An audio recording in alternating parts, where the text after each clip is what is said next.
if I wear my glasses.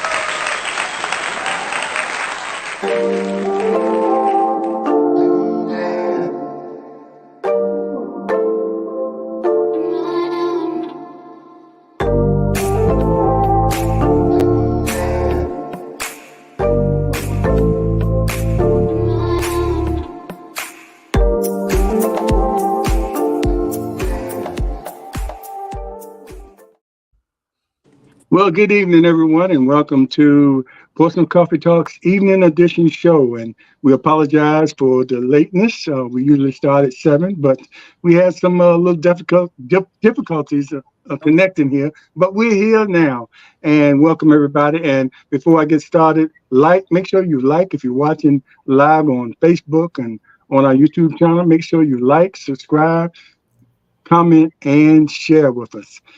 But anyway, today we have, let me introduce my name is James Slim Overton, one of the hosts, and we have Thomas the Colonel Chapman down there. And we have a guest host, Pam Nichols. And I'll tell you later why she's here. She's a former writer for the Virginia Pilot, and she did an article on me years ago before I got my heart transplant and featured it in the current section. So we've been connected at the hip ever since. And she's helping me with a project right now that we're working on, trying to tell my story, trying to catch up with you other artists out there. Not artists, authors out there. But anyway, and we have some special guests here. We have a family of authors, which is a first for us. And we have the mother, Portia Bryant. We have Braylon, son, and Peyton, daughter. All are authors. And I wonder where they got that from. But anyway, we'll talk about that as well, too. And hold on a minute. Let me bring Leah on. I didn't wear my contacts. Okay, Leah's here. And anyway, we have the Bryant family here, the authors, and the mother, Portia, and she has written a book or two. I'm not sure how many, but I know I have the latest one, which is What Would Jesus Do? And we'll talk about that. And we also have Peyton has a book called 21 Moments That Matter, a teenager's insight reflections on parenting. And Braylon has a book, There's a Superhero in Every Kid. Wow. Can't wait to talk about that. But anyway, first, Leah, are you able to sort of start us off? I know you're at an event and you might not be with us the whole time. So are you able to start us off? I think you have a history with our guest, the mother. And, Yes. it was your suggestion that we bring them on after we had an event or we're at an event with them at the Printed Word bookstore a couple of Saturdays ago, where they read to small children, making their influencing the young minds like they were. But anyway, Leah, go ahead. And Yes. you look lovely, by the way. Well, thank you. I'm so excited to be here. I'm at the casino. In fact, they're having the Star-based gala for Uh-oh. the children who are in the STEM program. So they're showing off all the great things that they're capable of doing. And this is something that Portia reminds us of. When you make children feel as though they can achieve, then they will achieve. And we're seeing that on tonight. So, Portia, it is my pleasure to invite you to Portsmouth Coffee Talk. I've been waiting, and I was so hurt when I realized that this was on the same night as Starbase. But I have been able to witness Portia's work in the school system, all that she does for our children, how she empowers our children, how she affirms them, make them feel good about themselves. And I was really happy to have purchased a copy of her book, What Would Jesus Do? And I sat down one night and I started reading, and I didn't finish reading until I got to the end. And now I have to go back and do my little work assignments that she give us within the book. And it's an amazing book that kind of puts you in mind as to what you need to be doing in this world in which we're living in today. I also read her son's book, The Superheroes, and he was a superhero in the book. And it shows that with kids' imagination, they can do anything that they want to do. And I also her daughter's book, and I really want to hear her tell us why she came up with these measures that she came up with in addressing her parents and what's important for these moments. But I want to thank each of you for coming on Portsmouth Coffee Talk, and I just look forward to hearing everything that you're going to share with us on today. So welcome. And Miss Nichols, am I correct? Yes, ma'am. Miss Nichols, I remember you from way back. I was gonna say it's been a while. It's been a while. So it's really good seeing you on as well. And I will be back and forth because I'm running into the Starbase for a while and then I come out here for a while. But I'm happy to see each of you on. And I told James, I said, what? I said, God, James, it's a blessing you're going to have Miss Nichols on because I'm going to be back and forth. So it's a good thing. So we welcome each of you to Portsmouth Coffee Talk, and we look forward to an enlivened, wonderful conversation from the four of you. Thank you so very much. Thank you. Thank you for your. Thank you, and enjoy, and what a great program, the STEM program, and them being recognized, in such a grand fashion. I think that's also a plus to them. It encourages them to continue on with what they're doing. So, Yes. Give us a rundown next week when you're on. I will, and James, I want to say one other thing. Portia proves that when you pour love and when you pour the strength into your children and teach them to affirm their lives, great things can happen. And we see that with her children, and we're so proud of each and every one of them. Okay, thank you. So Thank much. you again, Leah. Yes. Leah on location for Portsmouth Coffee Talk there. But anyway, Portia, and you're also a minister, and I hope you don't mind me calling you Portia. Since we met, I feel like you are a friend to you, and it makes our conversations go a little bit better when we're on a first name basis. So I hope that's Yeah. not offensive to you. I hope it's something that you accept from us today. Look, But anyway, give us a little bit of a, you do quite a few things. What got you started as far as writing the book from the first place? It's evident that your faith was the guiding light of writing this book and your experiences in your faith. But what was the really motivating factor that made you write the book? And then we'll talk about how that influence sort of spurred over to your children, and you recognize their remarkable abilities early on as far as writing. right. Yeah. So what influenced me to write the book is a couple of things. So from way back, I wanted to create an app called Like My Christ. And within that app, I wanted to create a behavior tracker, because I'm also a therapeutic counselor for children with behavior and emotional challenges. And so I recognize that we all have a situation that we are trying to deal effectively with emotions while we live this life effectively. And I wanted to create an app, like a discipleship tool of sorts, that helps us to be able to hold ourselves accountable where Jesus was speaking to you. The app was called Like My Christ. And at the time, because I was modeling it after 9 fruit of the spirit, where you would get a behavior report card. You would see how you were progressing in each fruit of the spirit, daily or weekly, however you chose to do it. You would be able to get this ability to be able to track yourself, a behavior tracker according to the fruit of the spirit. And Christ would give you coaching sessions.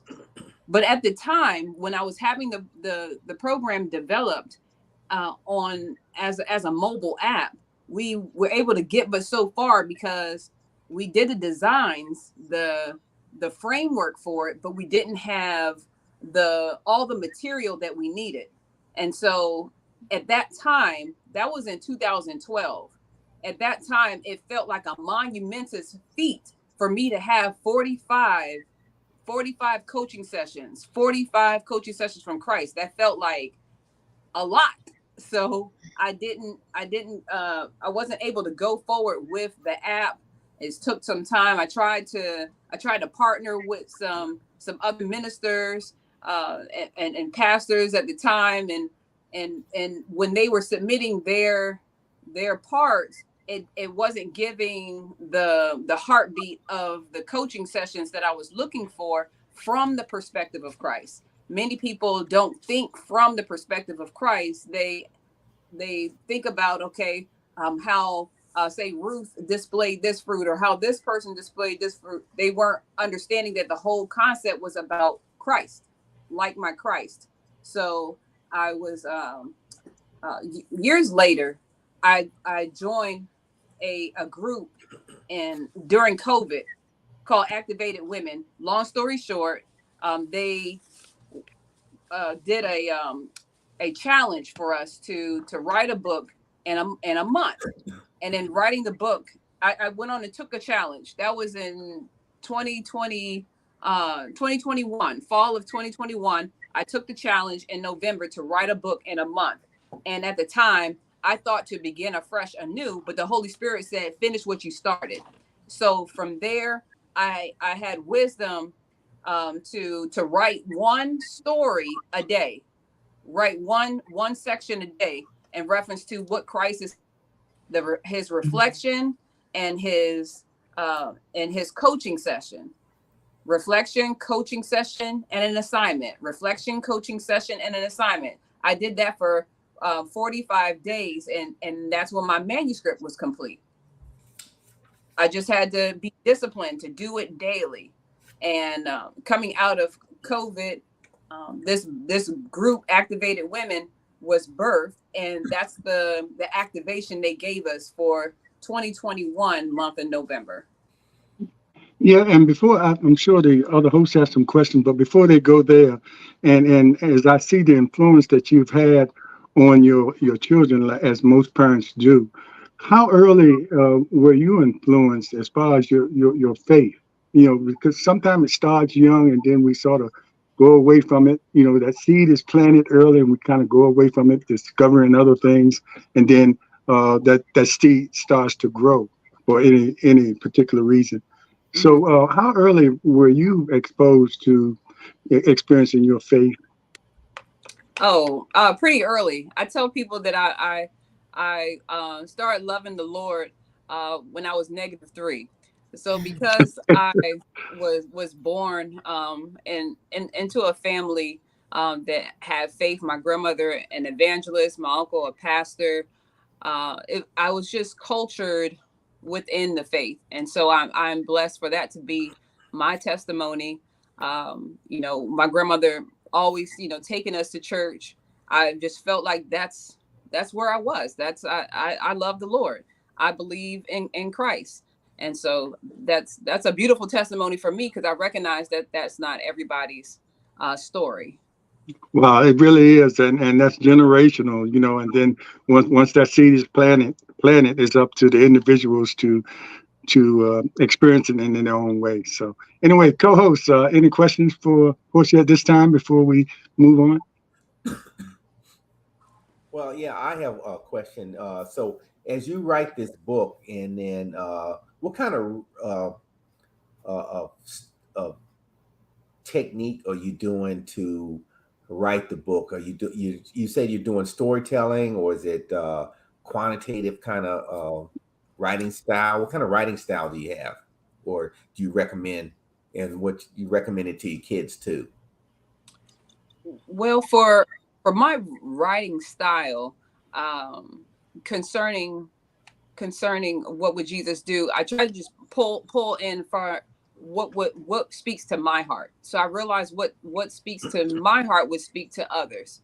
So that's a big draw, if that answers your question. And then I also draw on what I was doing at the time. I'm also referred to as the doctor of emotions during COVID. Mm-hmm. And in being a doctor of emotions, I realized that for me, the ultimate doctor of emotions is Christ. And so I drew on his life to be able to bring out the style of writing that I was doing, because I wanted people to feel a personal experience while they read the book, and saying in first person perspective throughout the book. I remember a time when, and takes you through his experiences within the Gospels as it's recorded in the Gospels. So it's 9 chapters, 9 fruit of the Spirit. Each chapter, you get 5 reflections from Christ and 5 coaching sessions from Christ. And I thought that was best be presented in first person as I was writing. Mm-hmm. Yeah, and I must say this too. You really don't get into the book until like page 33, because most books, they have a little introduction telling you about the book, but she has an extensive introduction telling you what to expect out of the book and how it's going. And, a lot about what the book is about before you start reading, but it's still a lesson. A lesson once you start reading the book. But I never seen, and I haven't read all books, but I've never seen such a comprehensive,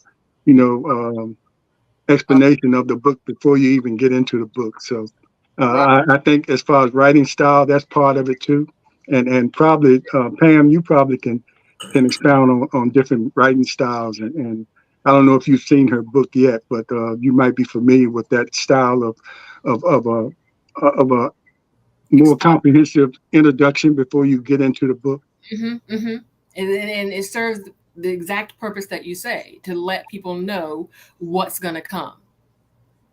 And that's the big benefit to that. But I had a question. So when all of this writing, are you all writing at the same time? Were you writing your book and you get 2/3 of the way through and your children started?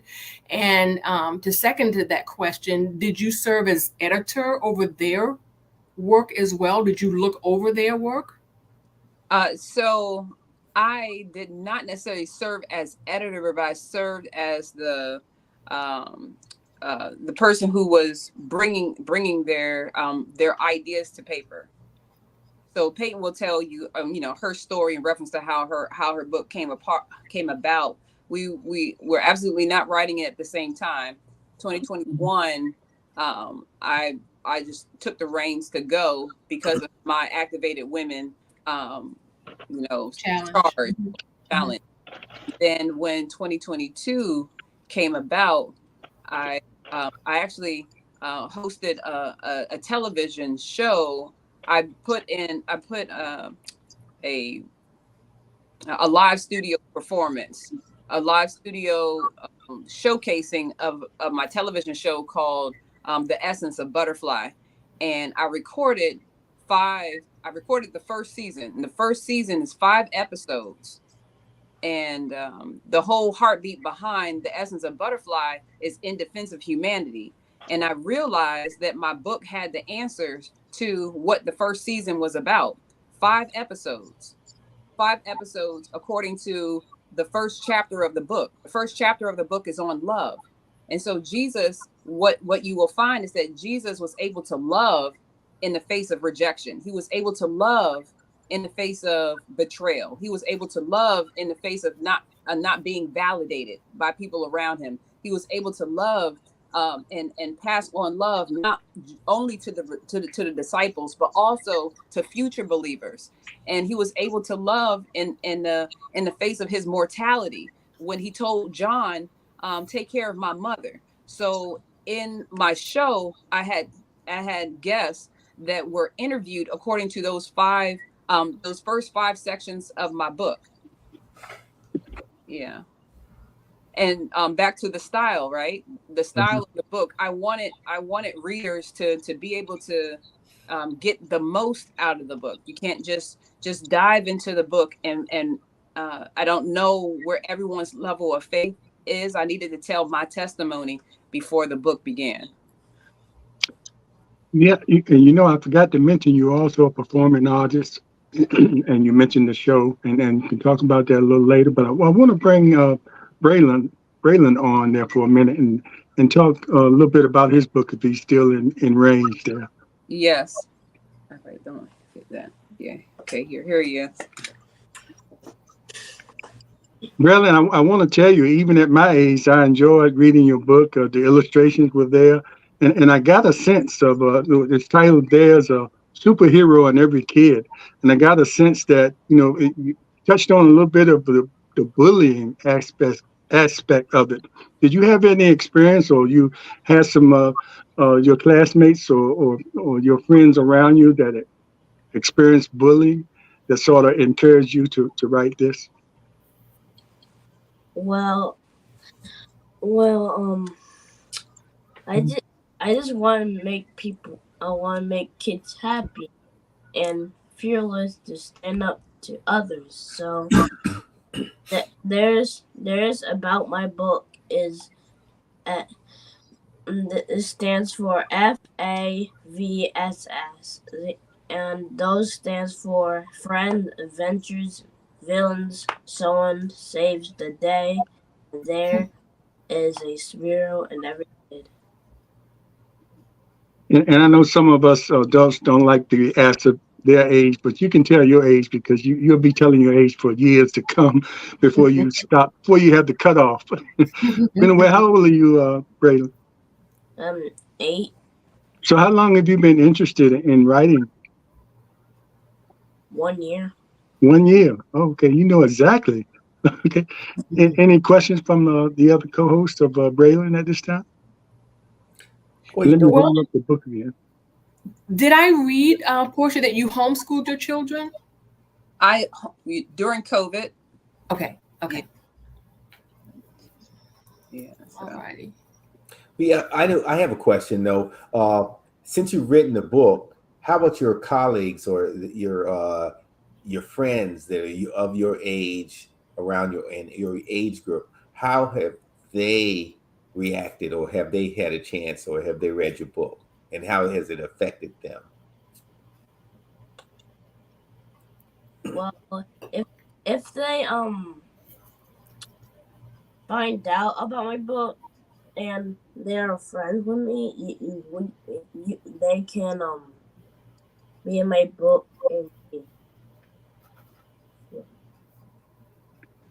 And I must say, and I want to give the book away. I want you to go out there and buy it and read it for yourself. Read it to your children if they can't read, or let them read. And, even some adults can benefit from reading it, because sometimes we have to know where our kids' minds are and what they're thinking. I think it's a great lesson in the story. And, the bullying issue of it is going to be something that a lot of children experience directly or indirectly. So it's a great read, and I really appreciate it. And it took me back to like I said, I read it, as an adult and enjoyed it. So. I think that's a message our children need today, to know who they are, and that they are a superhero, and that their skills and their strength isn't primarily external. We have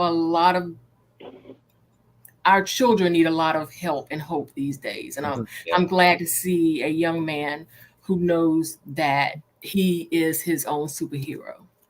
Yes. Right. And as suggested in the title, everybody can be a superhero. Mm-hmm. Right. So he loves superheroes. He loves, the Avengers, and has his own favorite characters. But we were, in discussion, and we realized that every one of the superheroes have to contend with villains, and villains, just by nature, they are the bullies.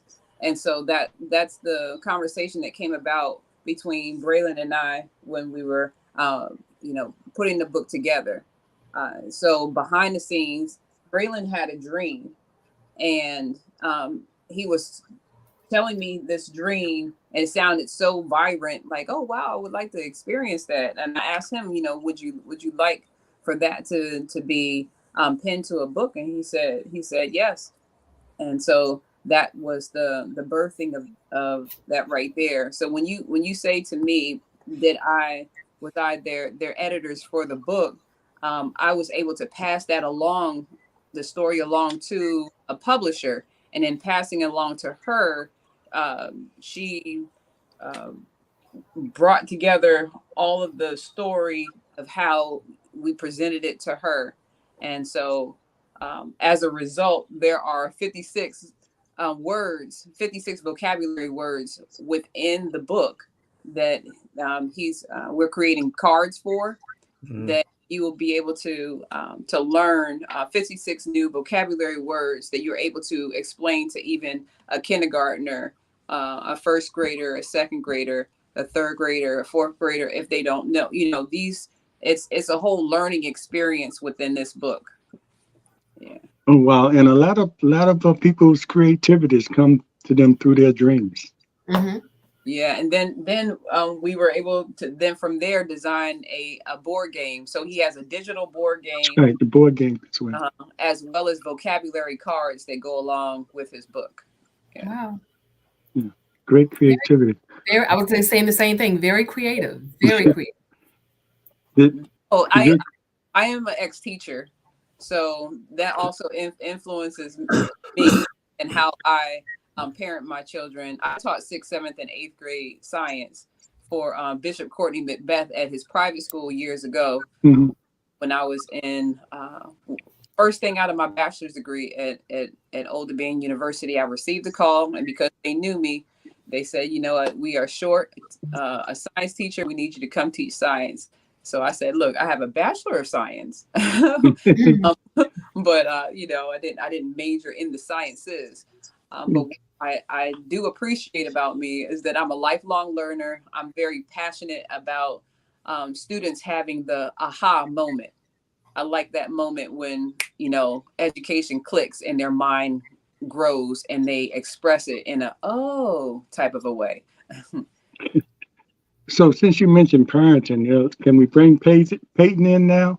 Because definitely her book seems like it was influenced by parenting and just her pure experience as a teenager, growing into teenage years. So bring her in, and her book is 21 Moments That Matter, a teenager's insightful reflections on parenting. Oh, no, you sit right here. Is that good? Yeah, Can you all see her well? Yeah. Okay. Yes. Hello, Peyton. Hello. Hi, How you doing?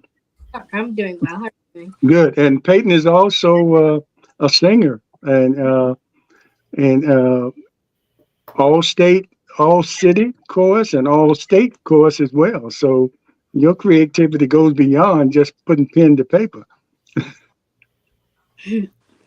So what influenced you to start writing your book or putting? I don't know if it started from a journal, but reading your book, it seems like a lot of it was influenced by, your parenting, what your parents were passing down to you, what they told you should do. Sometimes you might not have liked it, but as time went on, you learned to appreciate what they were telling you, and you seem to have put it down and put pen to paper very well, expressing your feelings about your parents and what they told you, and just growing into your teenage years. Yes. Maybe I answered your question. No. So from my mom's friend, she asked how she have such amazing kids, and she and then she asked, why don't you ask the kid herself?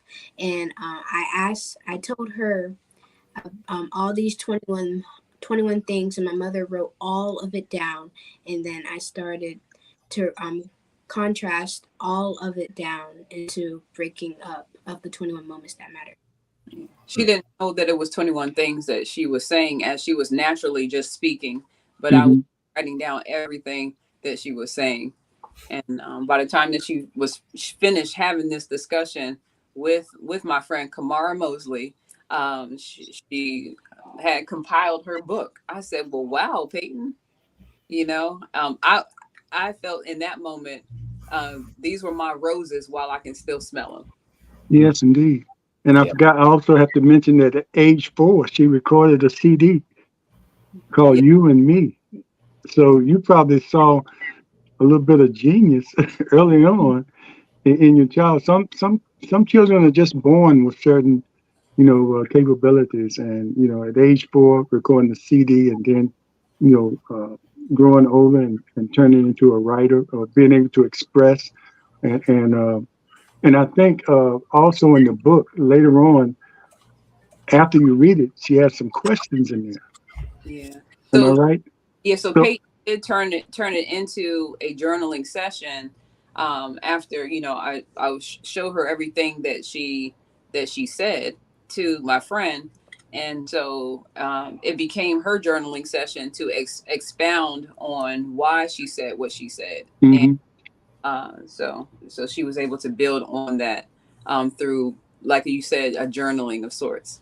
Yes, and that goes to the importance of comprehending what you're reading.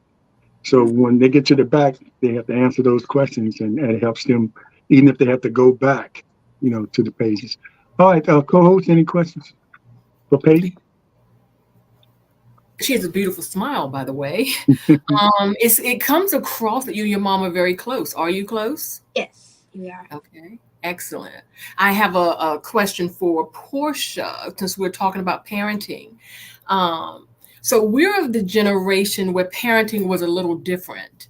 And I can see how close you are with your daughter. And I'm wondering, at any point, did you have to do some working around from the way that parenting was back then to where it is now? Because I think that's where our generation gets stuck. Because we literally cannot raise our children in some of the things that we were raised in. So did you experience that? And then how did you make that switch to get what we see in front of us? That is an excellent question. Thank you so much for asking, because I had to go through a lot of internal journeys and reflections myself to be able to give to my daughter what I felt like I was missing.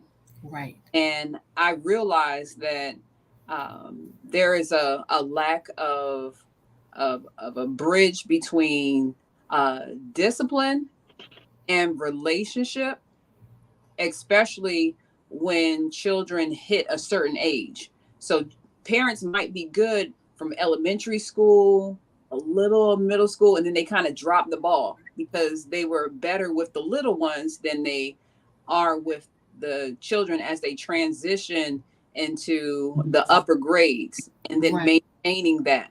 And so it was very important to me to be able to apply the interventions as a counselor.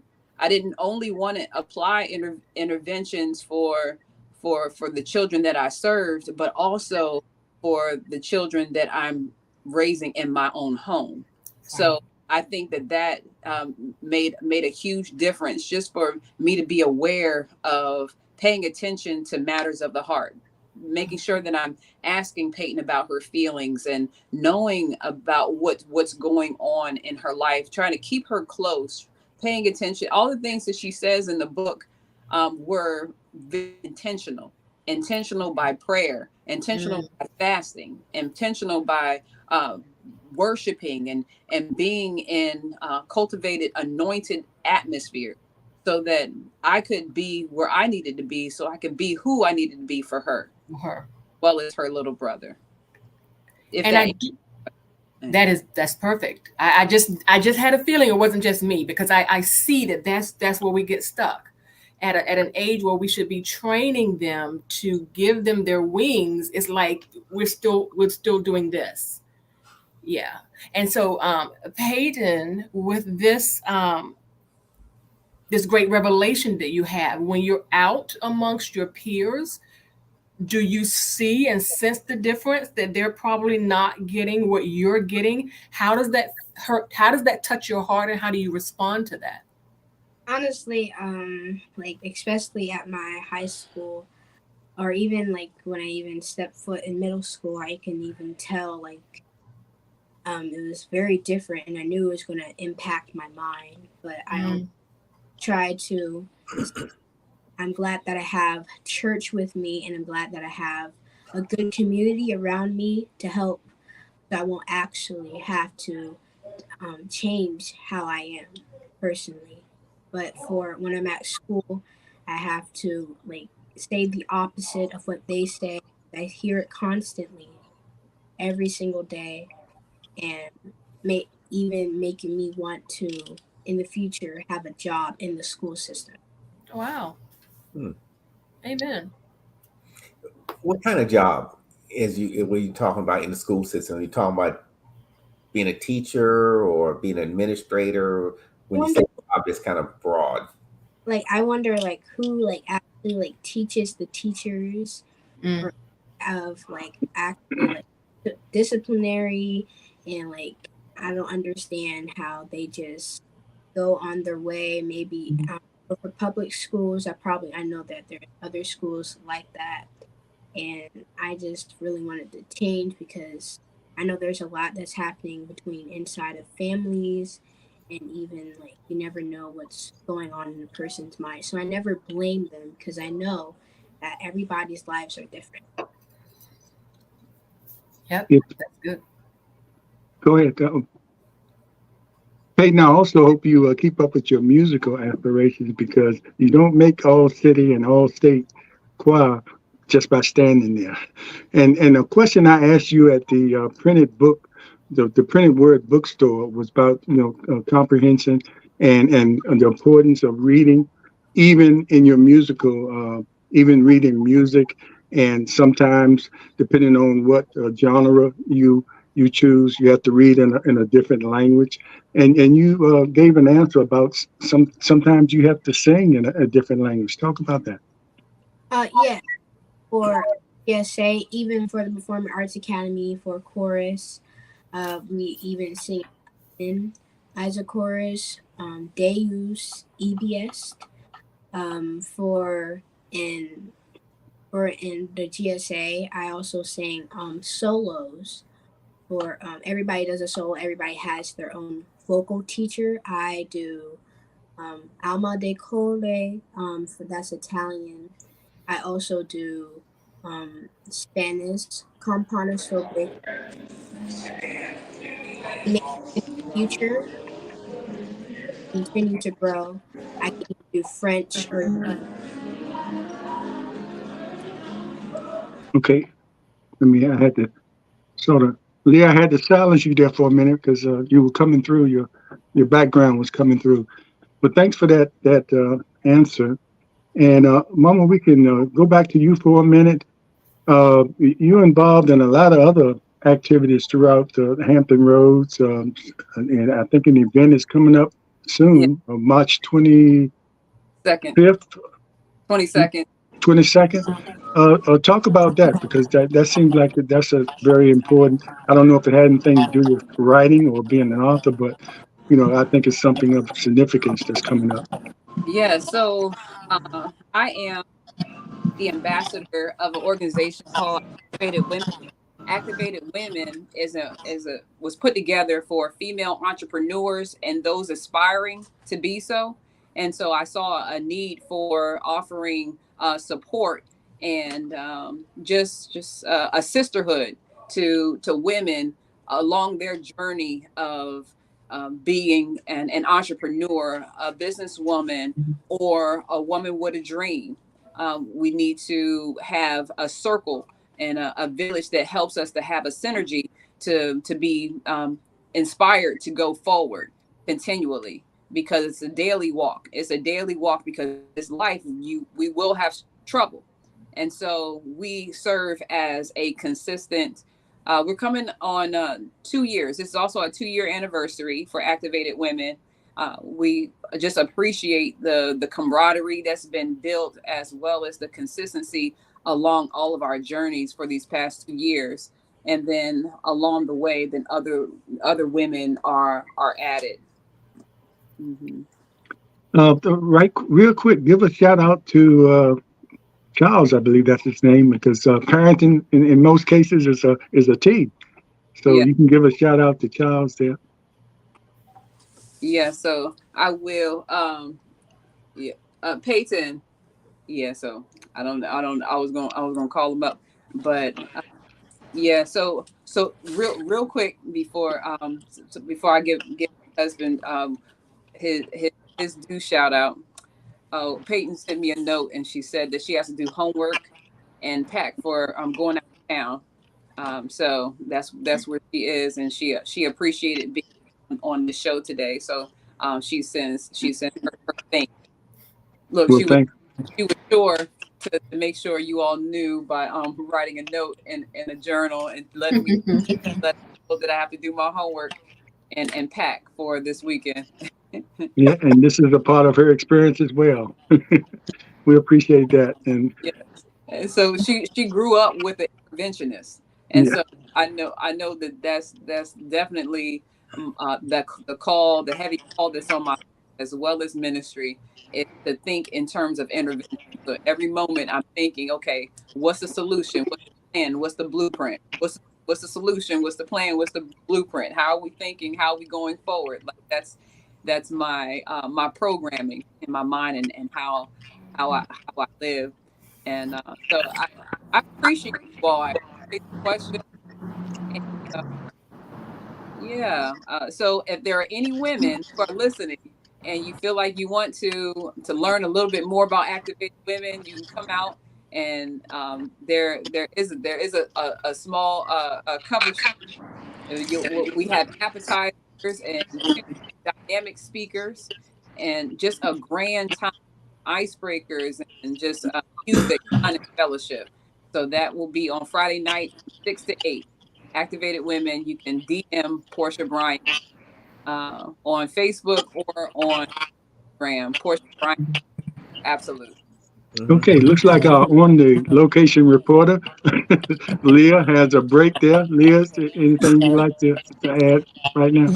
Yes, everyone at my table was wondering what I was doing because I was on mute and I took my camera off, but I was listening. So Mhm. I want to say thank you all so very much, Portia, and for your special young people. Thank you for coming on Portsmouth Coffee Talk, and I have listened, and now I will go home tonight and I will rewatch it when I get home tonight, as well as reminding people, go to YouTube. If you missed it tonight, you can go on YouTube and you can like and subscribe and watch this show again and learn of all the amazing things that Portia has done with her children. Thank you so much, Portia. I appreciate you. And I appreciate you too, Miss Nichols, as well. Thank Good to see you. you again. Good seeing you as well. We have to get together, all of us. Absolutely. Yes. Yes. So thank you. One I'd like to give that shout out. My husband's somewhere downstairs, but I want to give him his due. He is a wonderful father, an excellent provider and supporter of the family and everything that we do. He's there and making sure that he's rooting us on. He's that person that you need. We are this past December, I had it in mind to go caroling, okay, in my neighborhood, because I realized that people don't do that anymore. And I said, well, I will. And not only that, but my daughter, she voiced to me that she felt like Christmas isn't as exciting as it was when she was younger. She felt like, okay, she felt like she's going through the motions. And so I want to make Christmas wonderful again for her. Doing that, I started a new tradition. And because of our love for singing, I had it in mind to make sure that we go out and carol. And we caroled on Christmas Eve. And I told my husband that we were going to do this. And he, we went out in my own neighborhood in Commodore Park. And unbeknownst to us, while we were walking in the cold and going home to home, my husband caught up with us and he was filming us. Oh. So like that, I mean, look, I couldn't film and sing at the same time. So you got to have your wingman. And so Daddy has definitely been a wingman on so many occasions, as well as a great partner in parenting and educating the children, sure that they have what they need to be as supported and loved on as much as possible. Yeah. Well, Portia, we saw that at the bookstore during the book reading program. We saw how involved he was in their lives, and that's a blessing. Yes. Do you see the red one? No. Yeah. Hey, I'd like to say that Colonel is over there, and Colonel is a big proponent of education. And And I'm sure he passed that down to all his children because all his children are performing well as adults Right. because of his stress in education and reading. Anytime you dealing with education and you walking around with degrees, it took a lot of reading to get to that point. Right. And reading is fundamental and it's so important. And Colonel, if you like to say a little something about that, because I know how you feel about education. I know how you feel about the younger you are. And we really seeing excellent examples of young children, getting involved with something like reading. It's also time to get out there and do that sports and all other extracurricular activities, but it's so important, to have those basic reading skills and appreciation for it. Yes, thanks, Slim. So I believe that first you have that basic background of reading, and then you look at how education beyond K-12 is so important because you go into a category as far as your Thank you. ability to make money in the future, have quality of life, have better health care, you live longer if you have that education. Mm-hmm. And so it all pays off. The sacrifices that you do reading and taking time out to do the things that's going to pay dividends in the future,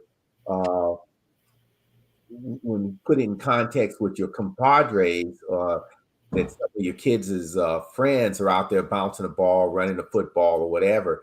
They have the ones that are reading and keeping their heads in a book, have a better chance of success than that 0.00001 kid that's going to make it to the pros. And so, so you have a better chance of reading, getting an education, being a doctor, lawyer, or electrician, or doing something great in society, versus if you bounce that ball, that's the only thing you have, and you have no day job to back that up. So you're only one knee injury away, for an example, from being living in squalor for the rest of your life, or in your mother's or grandmother's basement, if she has one, or sleeping on the couch with one of your relatives, wondering what happened to your life. And think about the glory days when I was bouncing that ball in high school. I was a pro then. But yes. So going back to that, we read, when you look at the media, we read and see more negative press about our youth, especially with Black youth, because it is thrown up there like we are creatures from Mars. That's the only thing we can do is out there is rob 7-Eleven, take a gun and shoot at each other. So as I look at your kids, it gives me a warm feeling that yes, we have a chance in our future if you see one, do one, teach one, and that's what you're doing with your kids and raising them right. And so thank you for coming on the show again. And that's all I got to say. Thanks, Colonel. Appreciate that. Yeah.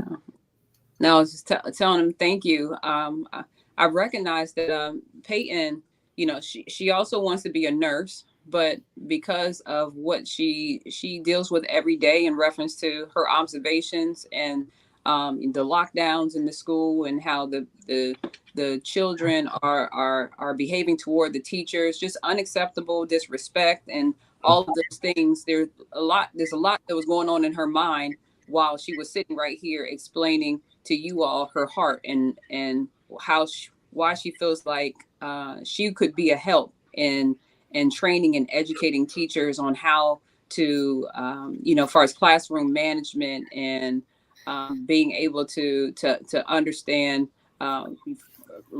engagement and offering support to parents. Just her mind at this age is like expansive with building solutions for families to help children that are coming up, because she sees the breakdown in her school. she sees that all these children are a product of families, and so she's heavily concerned. Mhm. So I'm proud to witness her, and to you mentioned All City Chorus and the district chorus. So those two things then led to her being in the Performing Arts Academy at Booker T, and then that led to her being asked to apply for the governor's school for the performing arts by Rodney Jordan, one of the school board members. And I'm excited to see where from here for both of them. Yeah. And Braylon is coming along as well. Mhm. Pam, I want you to do two things for me before we end up. I Yes. want you to tell about your books that you're writing, and when you finish that, give some advice. You've been writing for a long time. Those days in Brighton, when you were a little kid reading the newspaper, when everybody else was reading the frontage, you were reading the commentary section.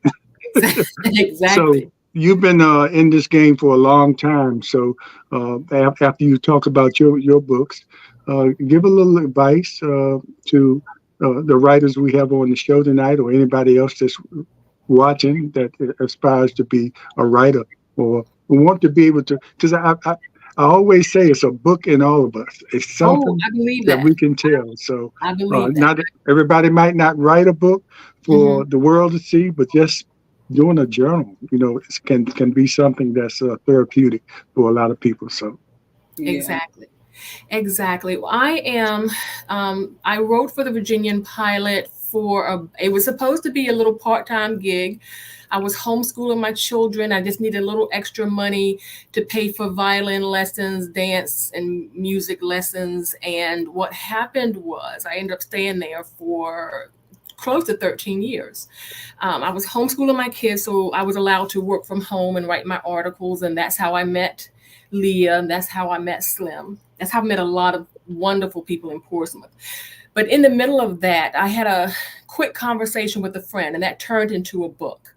And then that book turned into a second book. And now I am trying to finish up the fifth book in this series. And it's the Inside Out series. And it's Christian fiction, but I'm talking about hard subjects. And I always describe them as books for people who don't have the white picket fence Christianity. There's stories in there. There's eating disorders, domestic violence, racism, generational curses, and something Portia mentioned earlier, and I wrote it down.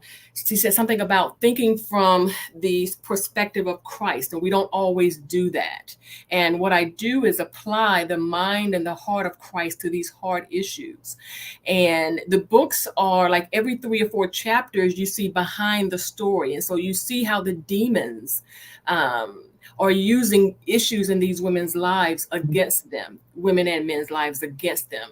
And I'm hoping that the reader sees that Satan has limitations. God is on our side. And I don't mean to paint rose-colored glasses, but it's all going to work out in the end.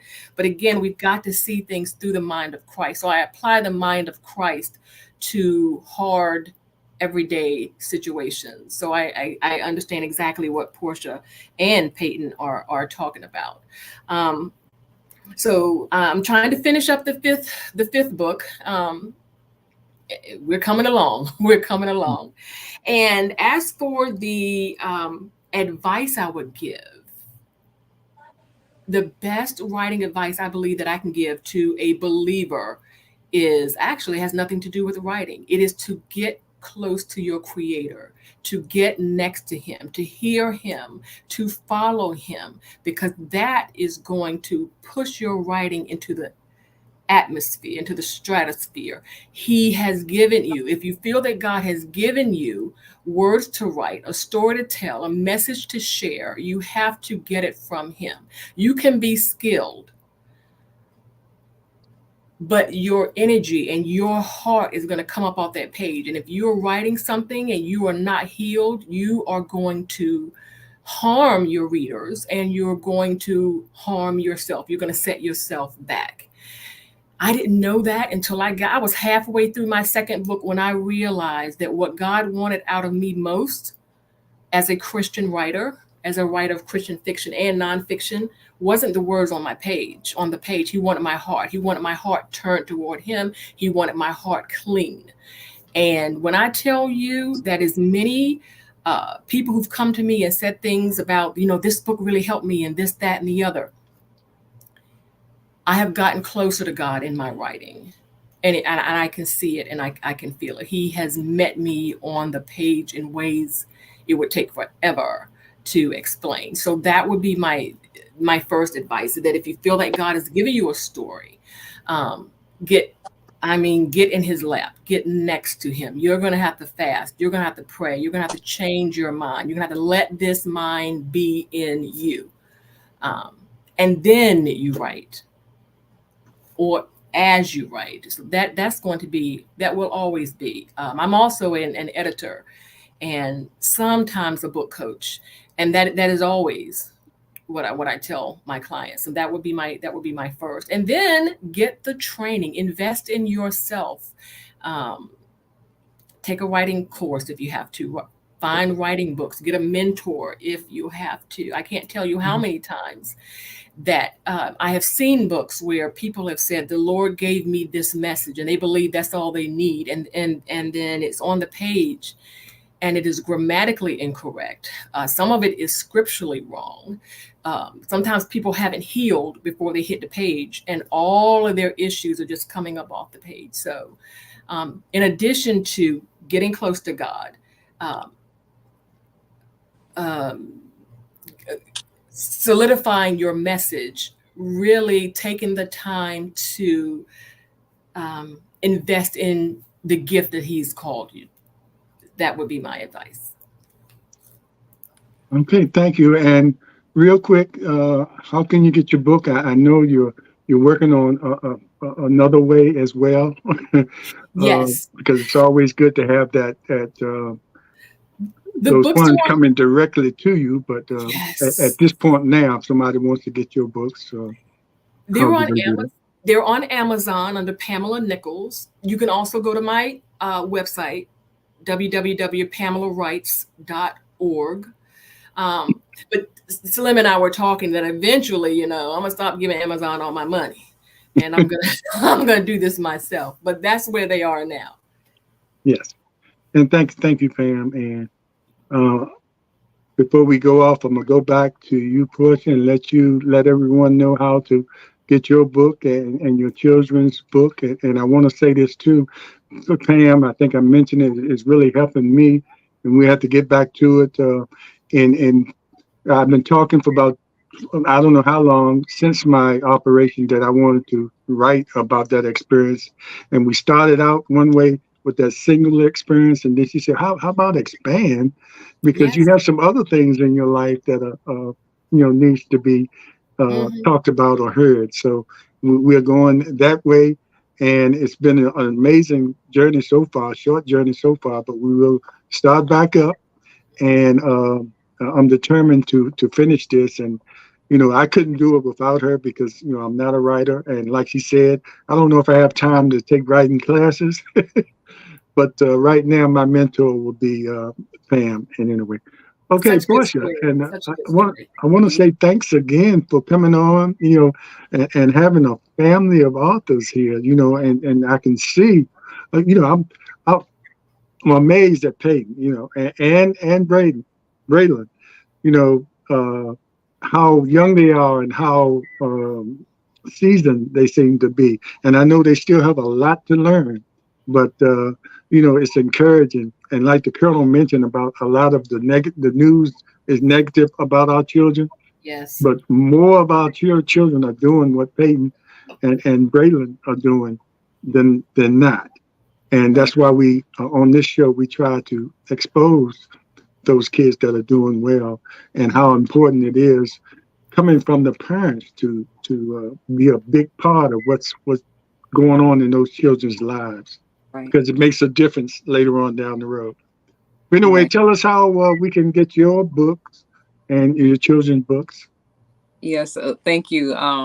Look, the seeds we sow matter, and before I answer your question, I'd like to tell you, Ms. Nichols, how I'm blessed I was sitting right here just listening to how your stories unfolded, and the how you were able to lean in and trust the spirit to be able to be highlighted throughout your book. And you said, well, your books rather, that virtually the enemy is there, going anywhere, but we have Christ.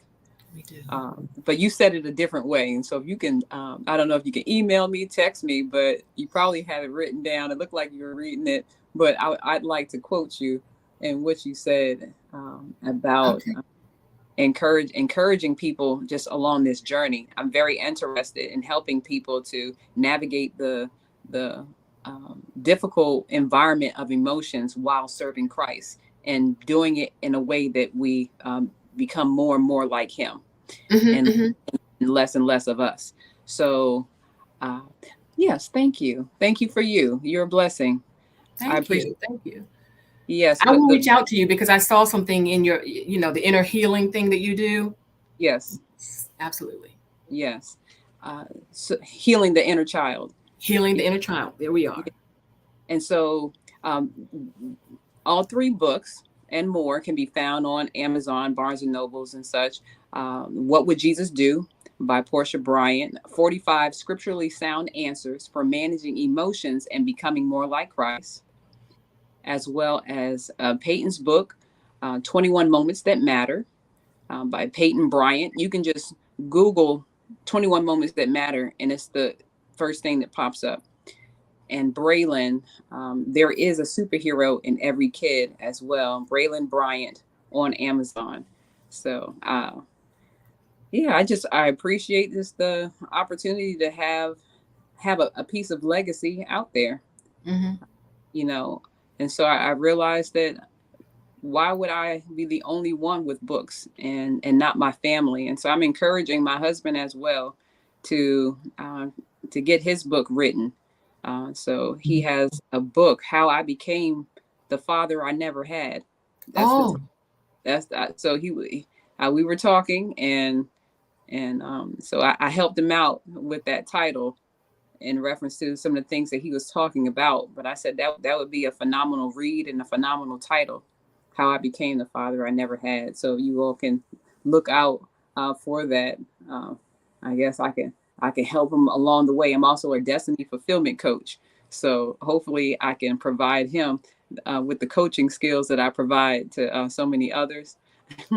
So that he can get his book completed as well. So. And I think people don't realize, or they underestimate the power of an excellent title along with cover image. But when you said that title, that noise just came out of me, because that is what the title is so important, because that's what's going to grab people. They can sell the book. That's going to sell your book. It can be gold on the inside, but if your cover doesn't, and I don't know what the science is or psychology behind that is, but I know it to be true. It could be absolute gold, but if that title and that cover image don't meet, it's just going to sit on the shelf. That's an excellent title. Yeah. Yes, indeed. So, look, I see that I need you in my life as my coach. I need a coach. So look, we're gonna coach each other. We're gonna coach each other. all things happen for a reason. I can feel your wisdom. I can feel your wisdom just exuding through just this platform and just the screen. Your words, your voice. I love this, and I don't say this with any arrogance, but this is what I'm supposed to do. This is what I'm supposed to do. Clearly, yes. Because if not, I would be laying on the couch watching TV right now. Yes. And so just like there is a superhero in every kid, I believe that everyone has a story to tell. So why not write it? Why not share it and help someone else along the way in the places in your life where your hurts, your habits, and your hangups? Why not tell your testimony? The word talks about how they overcome by the blood of the lamb, blood of the lamb, and the word of the word testimony. of testimony. So why not write your book and look and be obedient to the Father in that way, while you're able to pen a piece of legacy that is out there for others to benefit from as well. Yeah, of course. You think I heard you were from Alexandria, Virginia. I think Hampton Roads is blessed to have you now here. I came down here there. you from So onto the area. you're from Alexandria, right? Yes, Oh, okay. Hope I got that right. But the Colonel, and I would gladly read the Colonel's book once he writes it. The only part I would probably have issue with is the part he probably would put in there about his basketball abilities. And, and I always tell the story, Colonel, we are cousins and we grew up together. And one thing we never got a chance to do. We've been talking smack for a lot of years, but we never got a chance to meet out on that basketball court to back it up between each other. And we'll probably never know it's going to be smack. But anyway, I would read his book, except for that part he would put in there about how he slam dunked on. But anyway, thanks again, everybody. And we really appreciate you coming on. And hopefully, and I want to say again, please like, subscribe, comment, and share on our YouTube channel as well. You can like on our Facebook channel and share it and let people know about this show. And I'll say the last thing I'll say is be aware, be informed, and most of all, be involved. And remember, reading is fundamental. Make sure you remember that. Take care, everybody. We'll see you next time. Thank you.